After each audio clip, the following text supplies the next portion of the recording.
ऐसे ही एक दिव्य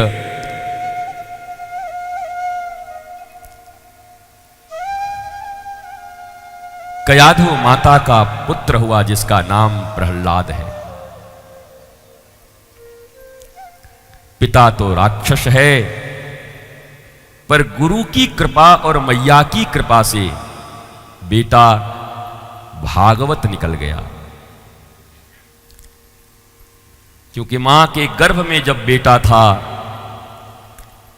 तब गुरुदेव भगवान के सत्संग को सुना करता था।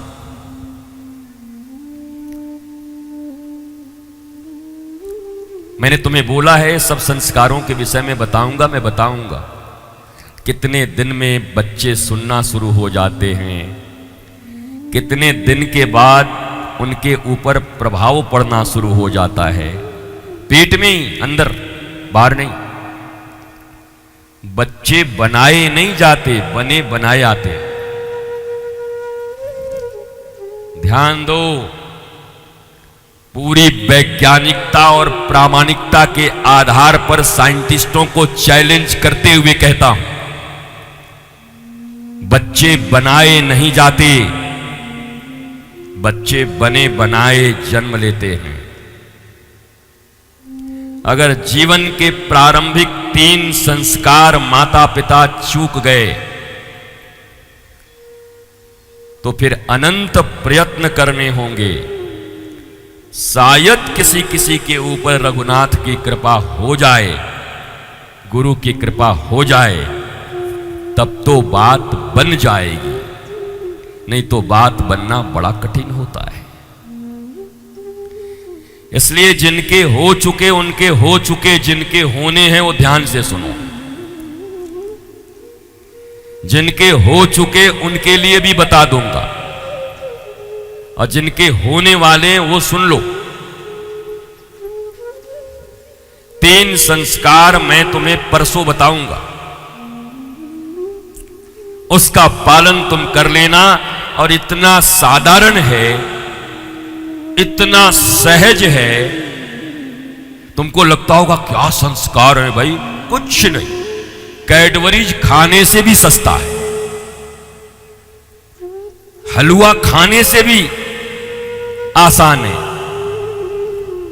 जानकारी के अभाव में तुम नहीं कर पाए, जिसके कारण तुमको इतनी समस्याएं झेलनी पड़ रही हैं। अब वो माता पिता पूछेंगे, गुरुजी जिनका हो गया उनके लिए भी कोई उपाय है? उनके लिए भी है, और वो भी अत्यंत सहज है। अगर उस पर कर्म कर लिया आपने तो कम से कम अपने बच्चों के निगाह में खलनायक बनकर के नहीं जाओगे इस दुनिया से। नहीं तो याद रखना, बच्चों का कोई दोष नहीं है, जन्म तुमने दिया है, लाए तुम हो। उन्होंने ऊपर से नहीं चिल्लाया था कि मैं तुम्हारा बेटा बन के आना चाहता हूं, तुम लाए हो।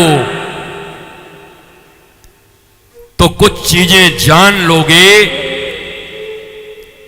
तो अपने बच्चों को वो दे के जा पाओगे जो तुम्हारे माता पिता भी तुम्हें नहीं दे पाए हैं, जानकारी के अभाव में। सब खेल जानकारी का है, ज्ञान का है। ऐसा नहीं कि इस दुनिया में किसी के माता पिता खराब होते, माता तो कुमाता होती ही नहीं,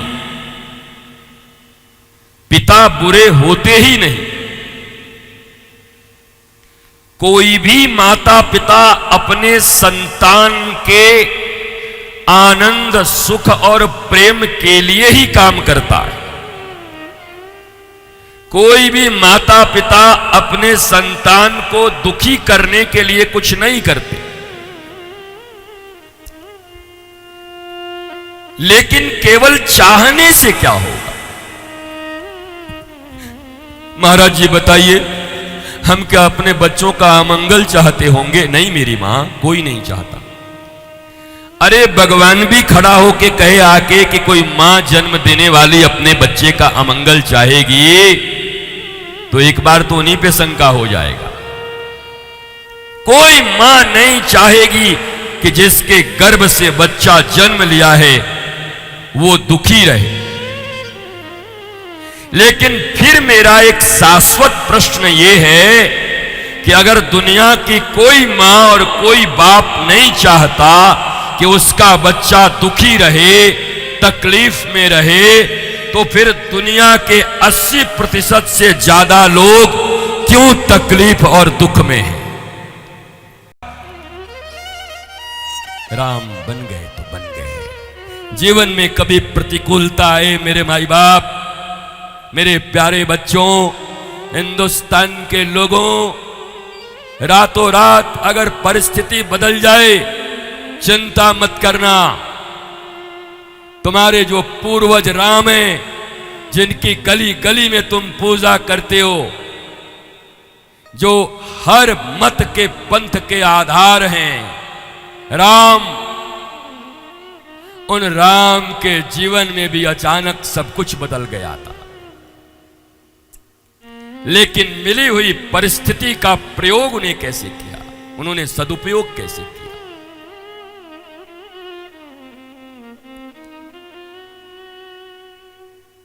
अपनी बेगम के मरने के बाद ताजमहल बनाने वाले, उसके बाद भी कई बेगमों से विवाह करने वाले, प्रेम की निशानी तो ये है, एक पत्नी व्रता, एक गई तो गई। सैकड़ों विवाह किए जिसने, और उन मजदूरों के हाथ तक कटवा दिए जिन्होंने, जो मजदूर मजदूरी करके ताजमहल को बनाए अपने पेट को भरने के लिए, उनके हाथें कटवा दी गई कि दोबारा ऐसा न बना दे। बताओ, उसको तुम प्रेम का पहचान कहते हो? मुझे शर्म आती है तुम्हारी सोच पर। भारत में बेशर्मी का इतना आलम हो गया कि न इतिहास जानना, न समझना, न मानना। इस दुनिया में अगर प्रेम का कोई चिन्ह हो सकता है तो केवल और केवल एकमात्र चिन्ह हो सकता है राम सेतु। इस दुनिया में अयोध्या से पैदल चलकर लंका तक जाने वाला, समुद्र पर पुल बांध करके, जबकि वो चाहते तो कई विवाह कर सकते थे, पर अपनी प्रिया सीता के लिए समुद्र पर पुल बांध दिया। अगर कभी अपनी प्रेमी या अपनी माता पिता किसी को प्रेम में कोई निशानी देनी हो तो छोटा सा राम सेतु का चित्र दे देना, इससे बड़ा कोई निशानी प्रेम का नहीं हो सकता भारत में।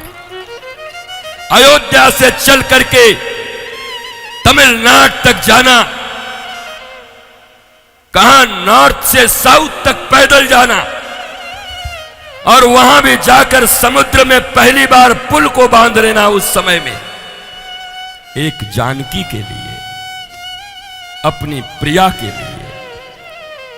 लेकिन बारे भारत का इतिहास, बारे भारत की एनसीईआरटी, बारे भारत की शिक्षा व्यवस्था, जिसने राम सेतु को ग्लोरीफाई नहीं किया और राम सेतु को भारत में प्रेम का प्रतीक नहीं बनाया, बल्कि एक पत्नी को मरने के बाद और कईयों से विवाह करने वाले और मजदूरों के हाथ कटवाने वाले इमारत को प्रेम का इमारत बना दिया। ये भारत है, ये इतिहास है तुम्हारा।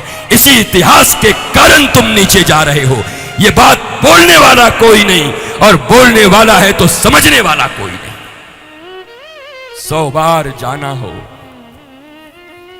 ताजमहल देखने में कोई बुराई नहीं, जाओ देखो, घूम आओ, वह ताज करी आओ, देश की संपत्ति है हमारी, देख आओ। पर उसे प्रेम की संपत्ति बता दोगे? इतिहास को मिटा दोगे? झूठ बोलोगे? सरेआम भारतवासियों को ठगोगे?